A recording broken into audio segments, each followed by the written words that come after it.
साथियों, आज सर्वप्रथम तो आप सबों का बहुत बहुत धन्यवाद, क्योंकि बेहद ही शॉर्ट नोटिस पे आप सब यहाँ आए और आपके माध्यम से कुछ महत्वपूर्ण बिंदु आपके समक्ष रखना चाहता हूँ।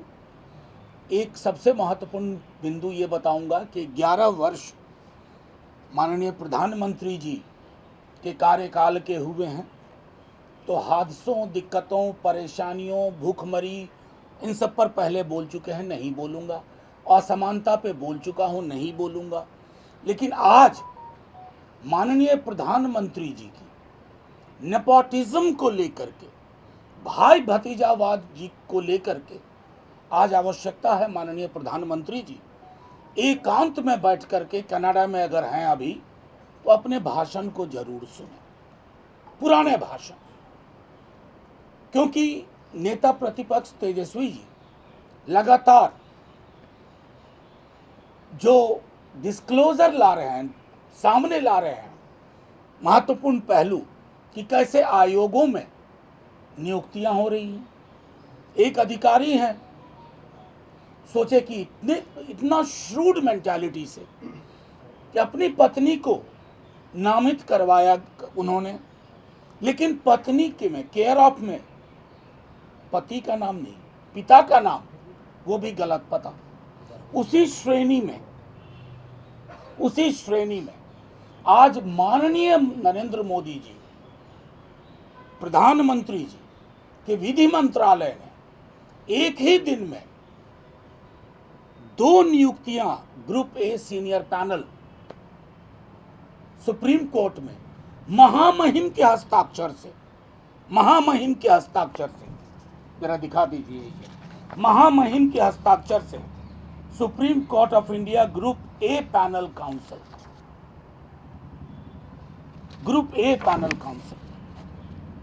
जदयू के कार्यकारी अध्यक्ष की दोनों पुत्रियां, कितना विशद अनुभव है सबको पता है, पब्लिक डोमेन में है। इससे पूर्व इस तरह के का नामित होना क्या होता था, उसकी अहर्ताएं क्या थी, ये भी लोगों को मालूम है। तो प्रधानमंत्री जी आज मुझे बेहद मजबूर व्यक्ति लग रहे हैं।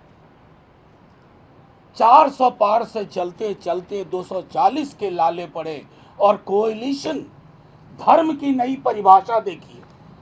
कोएलिशन धर्म ने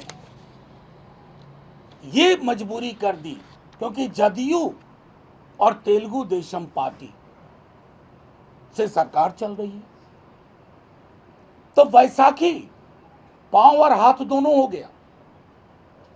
और कलम पे, मोदी जी की कलम पे कोएलिशन का प्रेशर काम कर रहा है।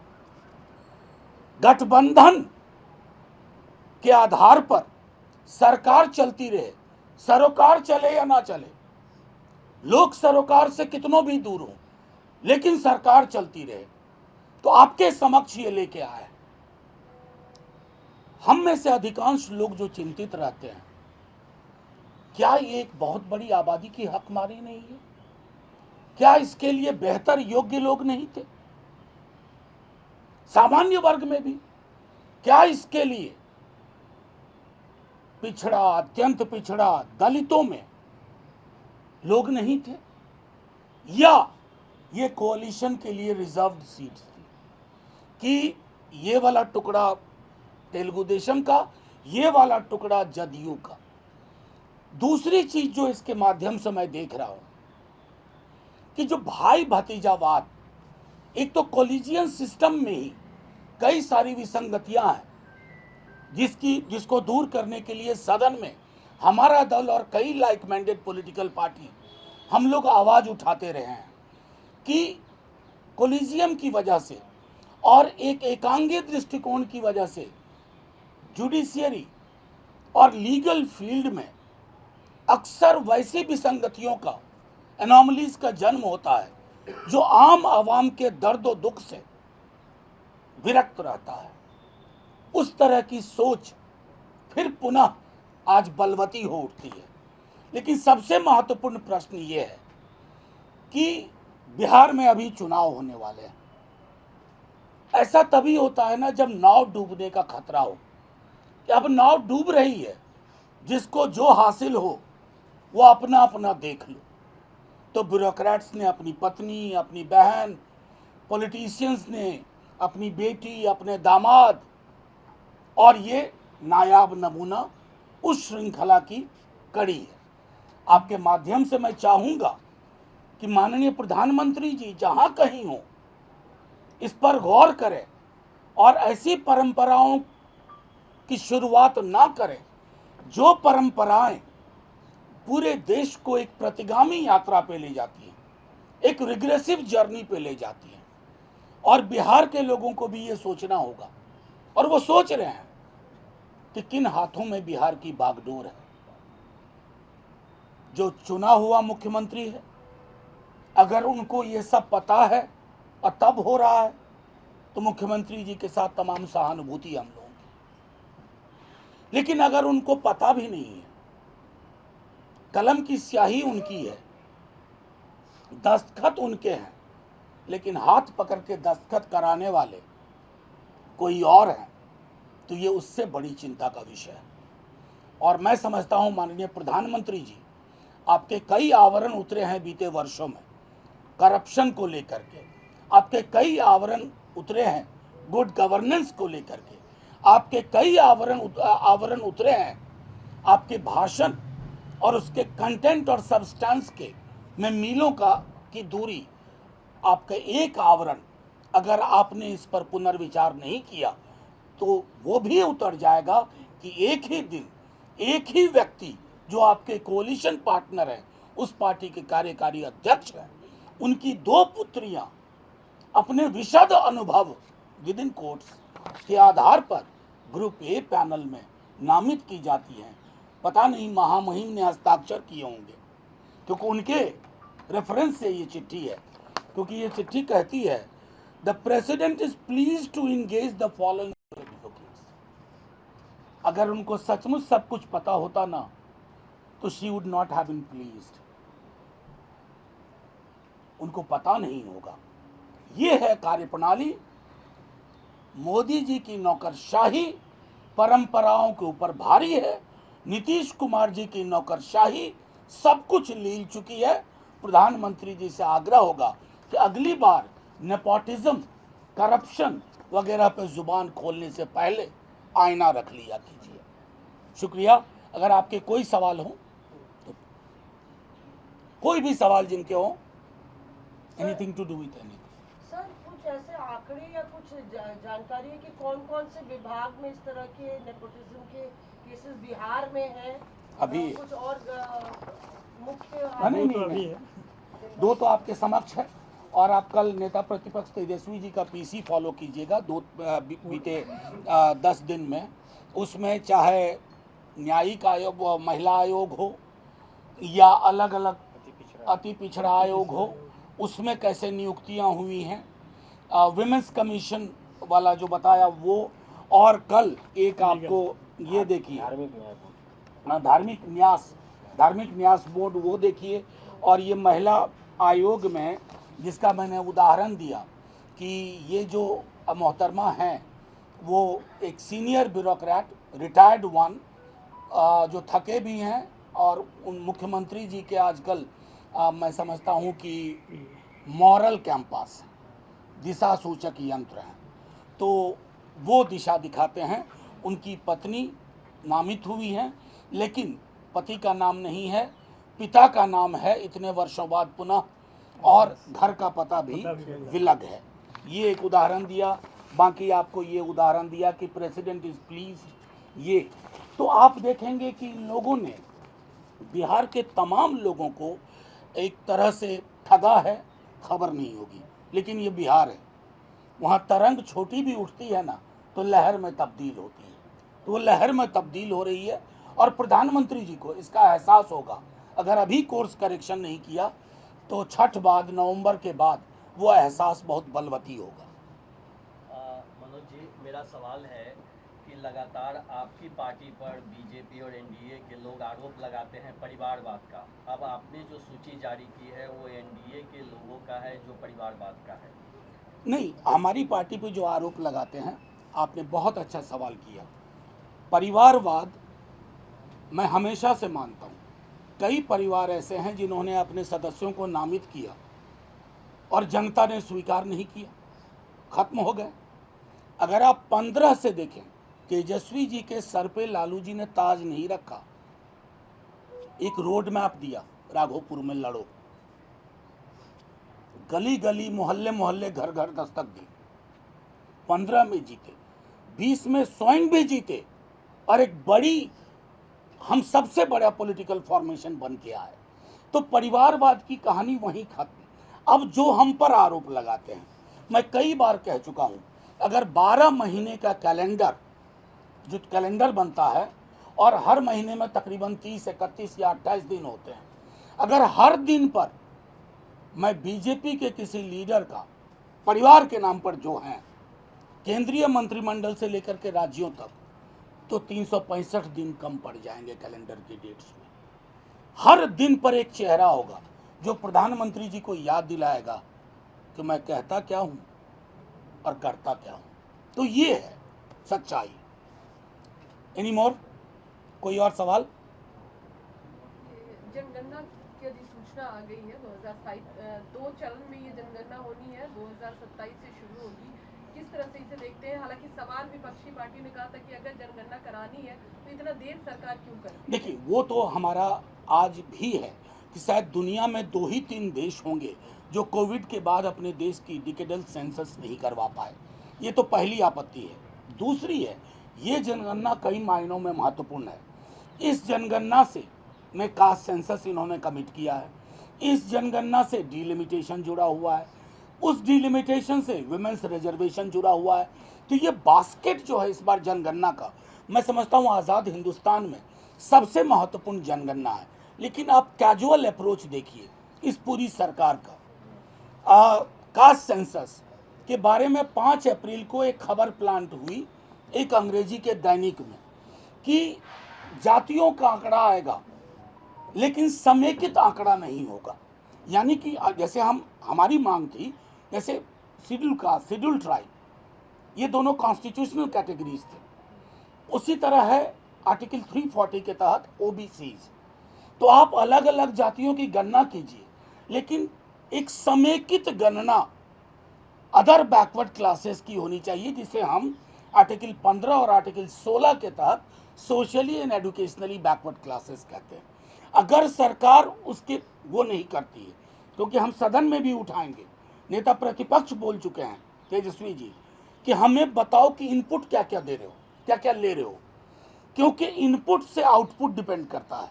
सवाल आपके क्या है, उस सवाल किस तरह से, उसका दृष्टांत क्या है, उसके निहितार्थ क्या है, और फिर उसको कैटेगरी में कैसे मर्ज कर रहे हैं। जैसे जातियों के अंदर उपजाति है, तो उपजातियां जाति में आएंगी पहली, जो कि एक एंथ्रोपोलॉजिकल अंडरस्टैंडिंग की चीज़ है। फिर वो जातियां ओबीसी कैटेगरी में आएंगी। ये बेहद आवश्यक है। अगर सरकार इससे इनकार करती है तो मैं समझता हूं कि ज्वालामुखी के ढेर पर पूरे समाज को बिठाने का काम कर रही है। कोई और सवाल? सर, कांग्रेस ने इस बार एक नई नीति निकाली है, 50 की नीति निकाली है, और वो लोग सिर्फ, सोर्सेस का कहना ये है कि वो लोग सिर्फ उन सीटों पर लड़ने की बात कर रहे हैं जिनमें वो लोग जीत सकते हैं, वो सारी सीटों पर नहीं। देखिए, पहली बात जाहिर है कोई भी पार्टी यही चाहेगी, तो मुझे क्यों आपत्ति होगी उससे? बिल्कुल नहीं। हम एक कोalition में है, महागठबंधन है, सबका फुटप्रिंट बेहतर होगा तो महागठबंधन का फुटप्रिंट बेहतर होगा। लेकिन महत्वपूर्ण एक चीज़ और भी है जो हम लोगों को ध्यान रखना चाहिए कि हम सब लोगों का एक ही उद्देश्य होना चाहिए, साझा संवाद और साझा सोच।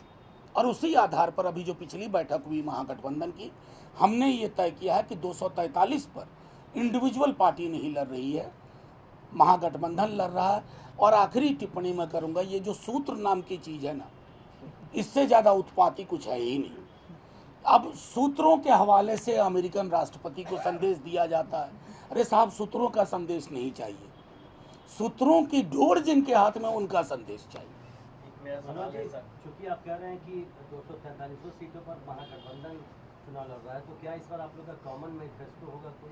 बिल्कुल बिल्कुल होगा, कॉमन मैनिफेस्टो होगा। देखिए, ये पिछली मीटिंग में भी हुआ कि हम हर दल का एक अपना एक अलग कॉन्स्टिट्यूंसी भी है, लेकिन जब हम साथ लड़ रहे हैं तो हमारे मुद्दे भी एक समान होंगे। जैसे आपने देखा होगा माई बहन मान योजना, सारी हमारी पॉलिटिकल एफिलिएट्स ने उसको इंडोर्स किया है। उसी तरह जो सोशल सिक्योरिटी पेंशन है उसको सब ने इंडोर्स किया है। उसी तरह से जॉब्स को लेकर के, नौकरियों को लेकर के सब ने इंडोर्स किया है। इसलिए तेजस्वी जी और हमारे पूरा महागठबंधन कहता है कि हम जदयू के खिलाफ नहीं लड़ रहे, बीजेपी के खिलाफ नहीं लड़ रहे, नए नवेले जो आए हैं उनके खिलाफ नहीं लड़ रहे, हम लड़ रहे हैं बेरोजगारी के खिलाफ। क्योंकि आज की डेट में बिहार में नौकरी की बात होती है तो एक व्यक्ति का नाम आता है, नौकरी मतलब फलाना तेजस्वी। और उसी तरह हम चाहते हैं हर सेक्टर में आधारभूत चीज़ों पर बात हो।